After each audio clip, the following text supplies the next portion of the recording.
Ngayon, tuturuan naman kita kung paano ka makapag-apply, makapag-sign up para sa iyong level 1 investment, which is yung Kaiser Ultimate Health Builder. So ngayon, ang Kaiser application is online lang din. So once na nakapag-decide ka, you want to apply, so bibigyan lang kita ng link ulit. So pagka binigyan kita ng ganyang link, ito, kailangan mo lang din i-click yung link na yan para makapagsimula ka ng mag-apply ng iyong Kaiser investment. Okay? So, dito, fill out mo lang ang info na kailangan. So, your name. Halimbawa, ito yung pangalan mo. Okay? So, kailangan tama ha yung mga information na isusulat mo dito. Kasi kung mali, kailangan mong magbayad ng 500 pesos pag meron kang ipa-amend or ipa-change. Okay? So, kailangan tama lahat ng information na isusulat mo. So, dito, yan lang yung info na kailangan. Tapos, i-click mo na lang kaagad ang create code. Okay? So, dito sa next page, dito ka makakapili kung anong bang plan ang gusto mong kuhanin. Ano bang mode of payment, di ba? So, ngayon, dun sa mga taong below 40 years old, pwede ka pang kumuha nung pinaka-minimum, which is K45. Okay? So, para mapunta ka dyan, i-click mo lang kasi naka-auto na kasi siyang K100.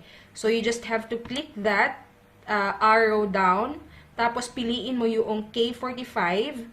Pagka halimbawa, you are 40 years old below. Okay? So, once na pinili mo yung plan na yan, halimbawa, kay 45 ka, of course, you can choose naman higher plans. Depende rin sa gusto mong coverage and then sa capacity mo na magbayad. So, halimbawa lang, kay 45 ang kuhanin mo. Ngayon, idadrag mo lang yan pababa and then i-click mo yung compute code. Okay, para makita mo kaagad yung summary ng iyong benefits. So, ito yung contract price, 7 years to pay. And then, contract period is 20 years. So, meaning, 13 years kasi yung waiting period para mag-mature. Okay. So, dito, dito na nakalagay magkano yung long-term care benefit mo. Lahat ng benefits nandito na. Nakasummarize na siya. So, dito naman, piliin mo na kung ano yung terms of payment. Magma-monthly ka ba? Quarterly, semi-annual, or mag-spot cash? Or isang bayaran lang. Yun yung spot cash. Now, pagka nag-monthly ka, i-click mo lang yung choose. Ngayon, ano ba yung difference or may mga benefits ba pag halimbawang iba yung mode of payment na pipiliin mo? Pag mag-quarterly ka, makakatipid ka ng half month. Pagka nag-semi-annual ka, makakatipid ka ng 1 month. Pagka mag-annual ka, nakakatipid ka ng 2 months. So, depende sa kapasidad mo to pay. Kasi, once na may napili ka ng mode of payment dyan, halimbawa, monthly, so, ang monthly, pwede pang mag-upgrade para mag-quarterly. Ngayon, ang upgrading of payment ay isang beses lang gagawin. Kung halimbawa, ngayon, gusto mo kaagad na mag-annual para makatipid ka ng 2 months. Tapos, the following year, hindi ka na pwedeng mag-downgrade to monthly. So, dapat consistent ka na doon sa mode of payment mo na annual. So, kailangan, meron ka na talagang nilalaan na pera for this investment. So, kung halimbawa, magma-monthly ka lang muna, okay, ito yung piliin natin. Okay? Click mo lang yung choose. Okay? So, now, pag pinili mo na yon, mapupunta ka na sa page na ito. An invitation to complete the Kaiser application. So, pangalan mong nakalagay dyan. And then, ang invitation na yon ay nasa email mo. So, halimbawa, gusto mo nang kumpletuhin. Gusto mo nang i-fill out kaagad, okay? Yung Kaiser mo, kahit na hindi ka muna makapagbayad kasi ang payment man, pwede naman pag, halimbawa, kinabukasan, okay? Kasi wala namang expiration yung link para dun sa payment. So, gusto mo lang, kumpletuhin lang muna yung application form mo. So, you just have to click this. Okay? Click mo lang yan, complete client application now. Okay? Tapos, mapupunta ka na kaagad sa page na ito. So, tingnan mo kung tama lahat yung details. Okay? And then, i-click mo lang yung next para masimulan mo na yung application form mo. Kasi, again, ang Kaiser po is online transaction lang din siya. So, kailangan dito, kailangan mo lang tong makumpleto itong application form online kasi hindi mo naman to i-courier eh. Okay? Once na-complete mo na yung application form mo dito, yun na. You just have to wait. Okay? So, mamaya madidiscuss pa natin yan. So, ngayon, isulat mo lang, ano ba yung, lalo na, maglagay ka ng information, lalo na't may mga asterisk kasi ibig sabihin, importante yan. Of course, your first name, your middle name, your last name, isulat mo dyan. Yung height mo, halimbawa, height mo is 5'2", isulat mo dyan 5'2". And then yung weight mo, halimbawa, 135 pounds ka. Okay, pounds. If kilo, i-convert mo into pounds. Tapos yung date of birth mo, kailan ka pinanganak, halimbawa. Okay? So, halimbawa, 1987, October 8. Okay? Or, ano ba yung, October 8, 1986. Okay. So, halimbawa, 1986. Okay. So, yun yung date of birth mo. Okay. Tapos, yan. Okay. So, ngayon, yun yung age mo. Place of birth. Mahalaga na isulat mo, halimbawa, Bulacan. Halimbawa, ayun yung place of birth mo. Nationality, Filipino. Okay? Gender, female, kung female ka. Male, kung male. Civil status, isulat mo dyan. Halimbawa, married ka, isulat mo dyan, married ka. Okay? And then, your home address, kailangan kompleto. Okay? Block 4, lot 116, halimbawa lang. Okay? Kailangan kompleto din to dito.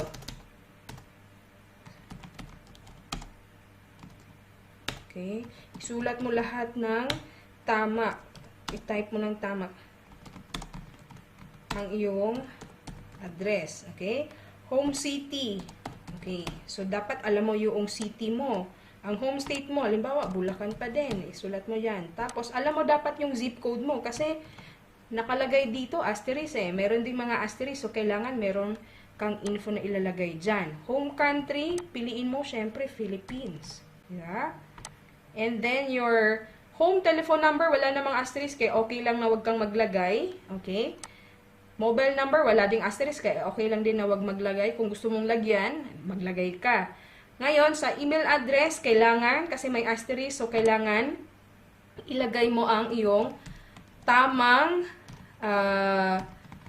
email address. Okay?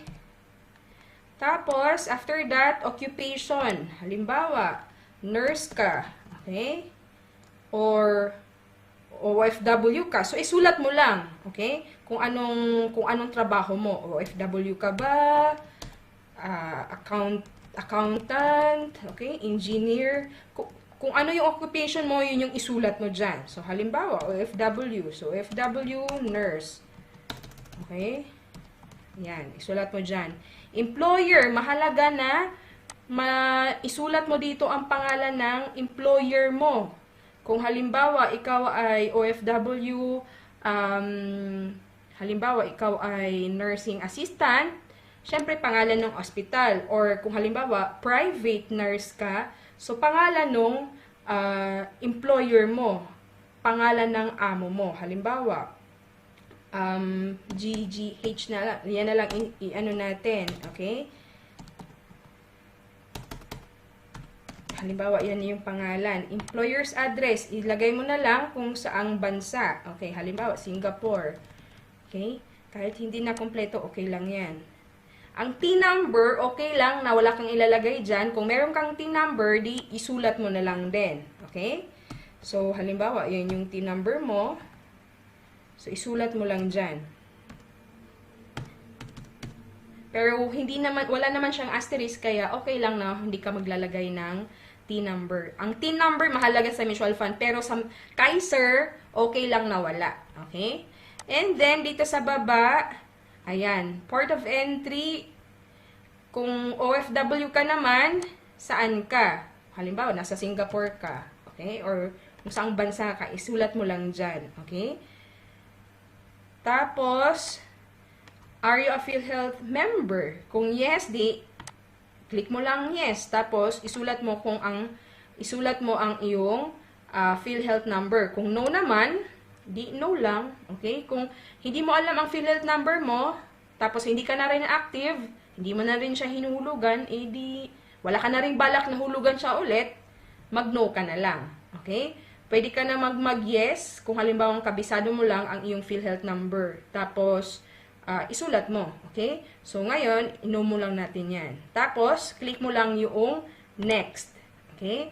Tapos, mapupunta ka na sa next page. So, makikita mo dito ang percentage, kung ilang percentage na yung na-fill out mo. Okay? Almost kalahati na tayo.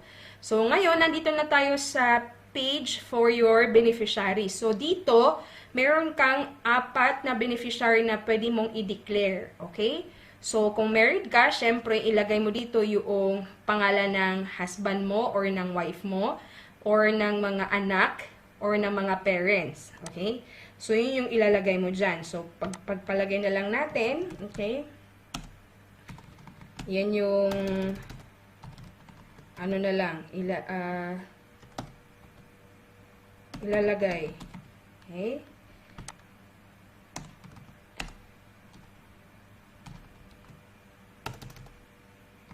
Pagpalagay na lang natin. Yan yun. Yan yung ilalagay mong mga beneficiary. So, ano ba yung makukuha ng mga beneficiary? So, sila yung makakatanggap if ever, di ba, may mangyaring masama or mapunta sa kanila, ma-transfer sa kanila yung mga benefits if ever mawala ka sa mundong to. Mga ganon. Okay? So, isulat mo lang dyan. Ngayon, kung wala kang beneficiary, kung sino yung pwede mong ilagay. Pwedeng girlfriend, pwedeng boyfriend, kung talagang nasa isip mo na kayo ang magkakatuluyan, di ba? So, ilagay mo lang siya dyan, okay? Or maaari namang kaibigan, okay? So, ilagay mo lang kung sino yung gusto mong beneficiary. So, 4 lang yung pwede mong gawing beneficiary. Now, for those people, halimbawa, nag-apply ka ngayon, single ka, tapos ikakasel ka next year. So, itong part na beneficiary, pwede mo tong ipa-amend. Okay? Kasi halimbawa, yung girlfriend mo ngayon, ayaw mo munang isama. Pero pagka kinasal na kayo, syempre, magiging wife mo na siya. So, ipa-amend mo na lang yung Kaiser contract mo para mabago yung beneficiary mo. Tapos, kung halimbawa, nadagdagan yung anak mo, okay? So, ipa-amend mo na lang. Pwede itong ipa-amend ng pa-amend. So, every amendments ng iyong contract, ng iyong Kaiser contract, you just have to pay 500 pesos for that. So, meron tayong amendment form na kailangan mo lang fill upan. Okay? Meron akong separate na video paano yun gagawin. Okay? So, ito, application lang muna para sa iyong Kaiser. Okay, so just have to click next. Okay. So, nandito na tayo sa page na kung saan kailangan mong i-declare ang iyong mga medical history. Okay. Now, dito sa page na ito, okay, kasi na-mention ko naman sa aking webinar, naka-attend na kayo ng aking webinar, na lahat ng mga pre-existing illness ninyo ay hindi po siya covered during sa first 7 years. Tama? Covered na yung mga pre-existing illness. Balikan nyo ulit yung webinar ko, recorded webinar ko, ano yung mga pre-existing illness. Covered siya starting 8th year onwards. Okay? So ngayon, kung halimbawa, meron ka na mga medical history, okay, na naoperahan ka na, nagkasakit ka na ganito, okay, pwede mong i-declare yun. Yun nga lang, okay, you have to prepare for your medical certificate. Tapos, kasi magkakaroon ka kasi ng email ng galing sa Kaiser na NIB. Ano ba yung NIB? No insurance benefit. Kasi 'di ba ang Kaiser, healthcare plus insurance plus investment. So, pagka nag-declare ka, halimbawa, nag-guess ka, alin man sa mga ito, hihingan ka ni Kaiser ng medical certificate. Kung halimbawa, yung mga medical history mo noong bata ka pa, sobrang tagal na, dahil lang para lang sa trabaho, I suggest mag-no ka na lang lahat. I-click mo na lang lahat no, okay? Kasi nga, in the first place, palagi ko namang sinasabi, lahat ng mga pre-existing illness ay covered after na ng payment period. So, lahat ng nandito, halimbawa, kung ikaw naman na nanigarilyo ka pa, pwede mag-yes ka. Okay? Kung nag-stop ka na, di ba? So, ano mo na lang, ino mo na lang lahat yan. Okay? Para tuloy-tuloy yung approval. And at the same time, if kailangan naman nila ng medical certificate, so mag-a-ask naman sila. Kung buntis ka, magsabi ka ng buntis ka. Kung hindi naman, of course, mag-no ka. Okay? And then, after that, dito, no mo lang ulit yan dito lahat. Okay? Tapos, meron ka bang mga history na mga ganitong sakit? Ito yung mga pre-existing illness di ba? So, wala kang i-click dyan. Okay? Wala kang i-click dyan. Pagkatapos mong ino lahat, okay? Kailangan no lahat yan. Okay? Pag meron kang yes, you just have to make sure na meron kang medical certificate. Nga. Okay? So, tapos, i-click mo lang yung next. Okay? Pagkatapos ng next, okay? Oy, may mga ganon na hindi nasagutan. Ito. Ayan. Okay? So, click mo lang ang next. Okay? And then, dito, dahil kapag ka nagsagot ka ng yes, syempre magbigay ka ng address ng iyong doktor or ng hospital, kung kailan ka huling nagpakonsulta, reason ng last consultation mo, lahat ng yan, kung meron ka, ilagay mo. And then, you just have to click this. Okay? I-check mo ito, and then, click submit. Once na-click mo ang submit, mapupunta ka na sa signature page. So, dito, pwedeng isulat mo lang yung pangalan mo. Halimbawa, Silveria yung pangalan mo, di ba? Isulat mo lang, or yung signature mo talaga. So, hindi naman importante na perfect yung signature. Okay? So, pwedeng isulat mo muna yung pangalan mo. Okay, dito sa baba. And then, your signature here. Okay? Ayan. So, scribble mo lang or isulat mo yung pangalan mo. So, after that, i-click mo lang yung I accept the terms of this agreement. Okay? Tapos, mapupunta ka na sa next page, which is yung payment. Okay? I think payment yun. Okay? So, medyo mabagal lang ng bahagya ang ating Windows ngayon. So, nandito ka na. Nag-sign ka na. And then, mapunta ka na sa payment page. Okay? So, ngayon, halimbawa, syempre, wala ka pang deposit, hindi ka pa nakapagbayad, pending ka lang muna. Kaya, sa iyong email, i-check mo yung reminder application payment na katulad nito. And then, kung nais mo nang magbayad, ituloy-tuloy mo na, i-click mo lang yung link na yon. And then, mapupunta ka na dito sa payment page. So, dito, makakapili ka na ng iba't ibang mga payment options. So, may BDO Bills Payment, Palawan Express, at marami pang iba, at meron ding PayPal. Kaya kung halimbawa, BDO Bills Payment ang nais mo, so i-click nyo po lang yan, and then mapupunta ka sa page na ito. So you have to make sure na kumpleto po yung details dyan, di ba?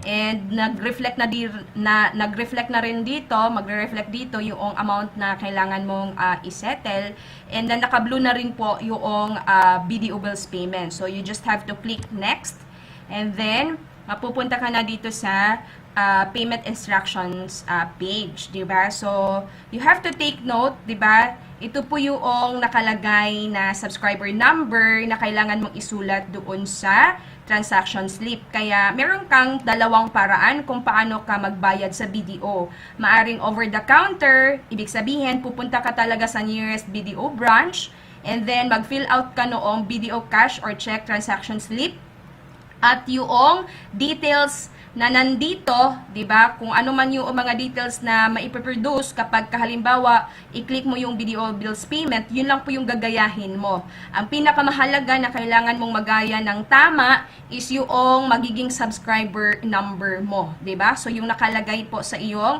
subscriber number dito, okay?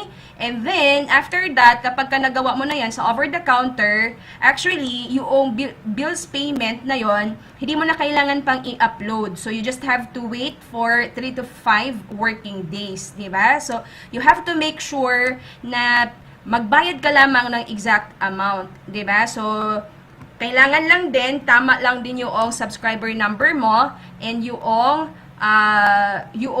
ito talaga, pinaka-importante dyan yung subscriber number. And kung halimbawa naman, ayaw mo yung over the counter kasi meron ka namang online BDO banking and then you just have to log in, 'di ba? Doon sa iyong online banking and then punta ka sa bills, 'di ba? Click pay bills and then, 'di ba? Tick pay a company that is not yet enrolled, 'di ba? Kung halimbawa hindi mo pa in-enroll ang IMG and then choose International Marketing Group in the drop down under an enrolled company biller, 'di ba? Tapos, yun lang, ang kailangan mo lang ulit na gawin is yung subscriber number mo nga is yung mai-provide, 'di ba? Kung ano man yung subscriber number na mai-provide sa iyo dito, yun lang yung pong kailangan mong gayahin. So take note with this BDO bills payment, 'di ba? You just have to do that and no need to upload and kailangan mong maghintay lang din kasi makaka-receive ka nga ng confirmation notice from IMG na na-credit na yung payment mo, 'di ba? So, at least 3 to 5 working days makakatanggap ka ng payment approved and then afterwards, 'di ba, another 3 to 5 days na naman yung applications mo na sent to provider and then another siguro 3 to 5 days na naman ay makakatanggap ka na ng access para login access or login details para ma-access mo na yung Kaiser portal mo. Okay? Ngayon, kung ang pinili mo naman or pipiliin mo is Palawan Express, syempre, i-click mo lang din yan. Tapos, mapupunta ka dito sa page na ito. You have to make sure na kompleto po yung details dyan at nakalagay na po dito, naka-blue na po yan, Palawan Express. And then, click next step at mapupunta ka dito sa ayan, payment instructions naman, if Palawan Express pera padala. So, you have to take note, pupunta ka sa Palawan Express branch mismo, yung itong color green po ha, kasi kapag halimbawa, yung Palawan Express, tas nakalagay naman, color orange, authorized agent lang po yun. So, hindi po sila tumatanggap ng payment ng IMG or ng Kaiser kapag authorized agent. So, you have to make sure Palawan Express, naka-green po yung logo nila, kasi yun po talaga yung branch. Now, dito, ang kailangan mo lang gawin, actually, is i-click mo lang itong pre-filled send money form para alam mo kung anong isusulat doon sa send money form ng Palawan Express.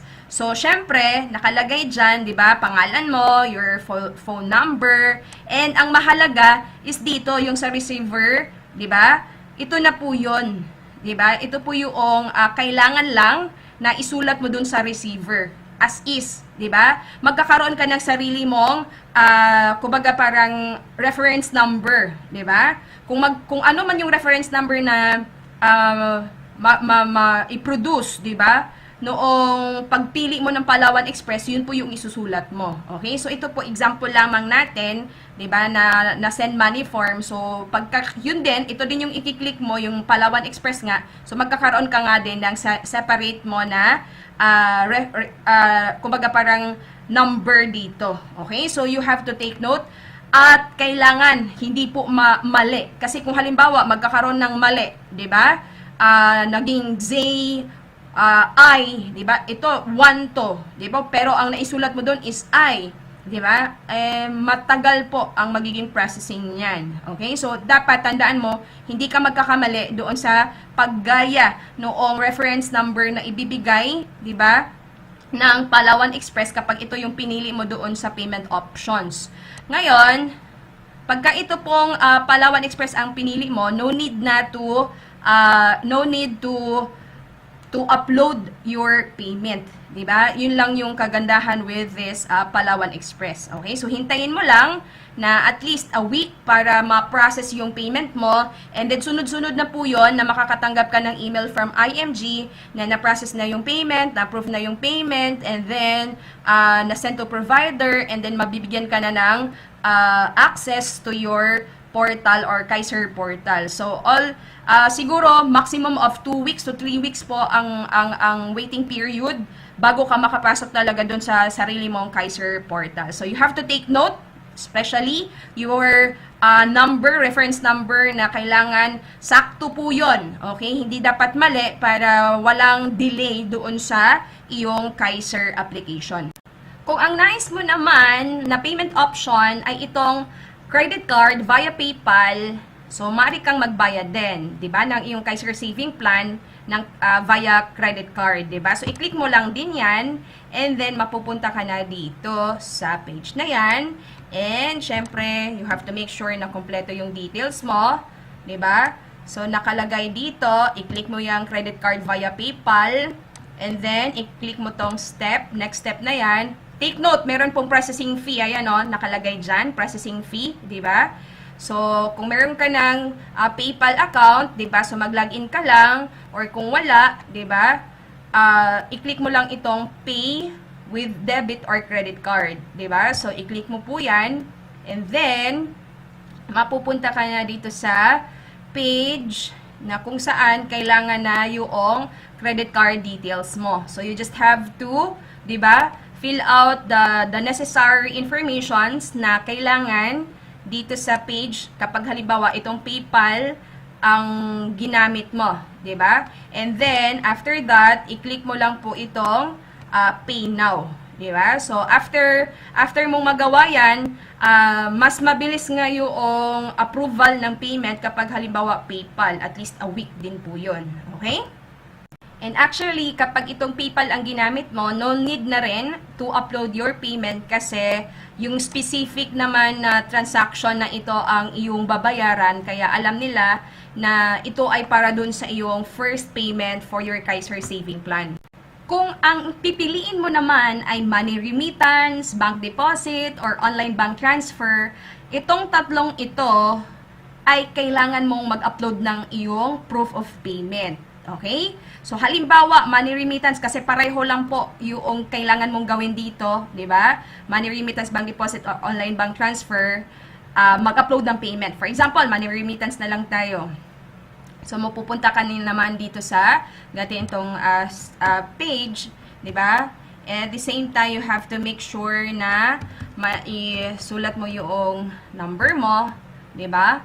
So, ayan o, nakalagay, diba? So, money remittance, online transfer, bank deposit, iisa lang sila dito, diba? So, hindi katulad noong sa video bills payment talagang, or Palawan Express na nakahiwalay din. So, iisa lang, kumbaga yung process, diba? So, click mo lang yung next step, and then, yan. So, mamimili ka na kung saan ba. Siyempre, ito, Philippine Banks, di ba? Mga IMG Philippine Banks po yan. Ito lang po ang pipiliin mo. Di ba? So, BDO ba, BPI, Land Bank.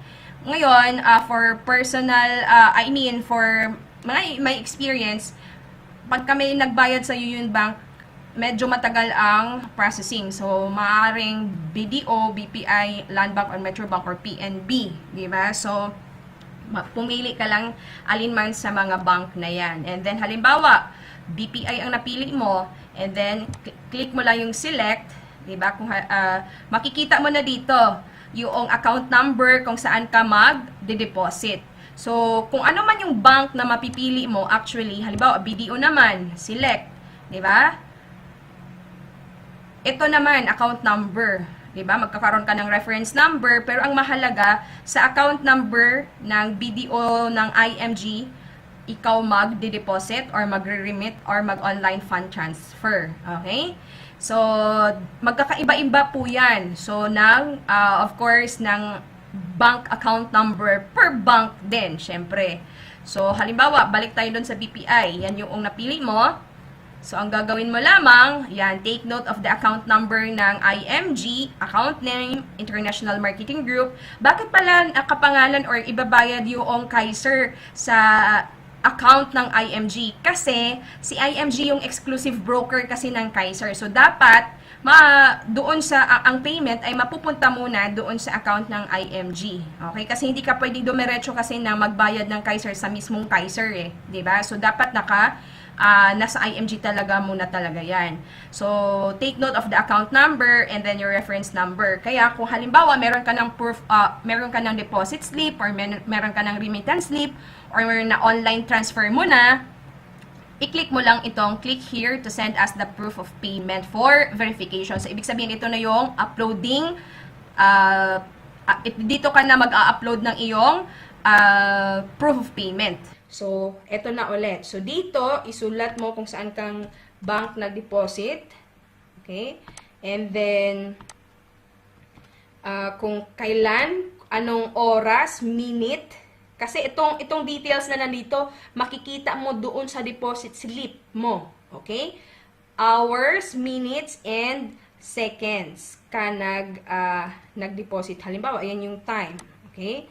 So, makikita mo tong details na ito doon sa deposit slip, ha?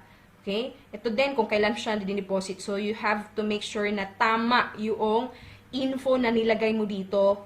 Kasi, magre-reconcile yan doon sa data na makikita ng IMG. Kasi para ma-confirm nila na galing talaga sa'yo. Kasi ikaw lang naman nag-deposit sa minute na yan or sa second na yan. Okay? Kasi meron ka din, kasi kailangan mo din i-upload. Okay? So, kailangan mo lang din i-upload yung deposit slip mo para ma-verify nila. So, halimbawa, yung deposit slip mo, makikita mo na yan dyan na naka-attach na. Itong info na ito, makikita mo siya sa deposit slip mo. So, you have to make sure na tama yung time na ilalagay mo dyan. Okay? And then, once na makita mo na yung picture na naka-attach dyan, you just have to click submit. Okay? And then, after that, you will see this thumbs up. So, your payment is under verification na. It will take 2 to 4 banking days to confirm your payment. Okay? So, that's it. So, you have to wait for this banking days para malaman na ma-approve.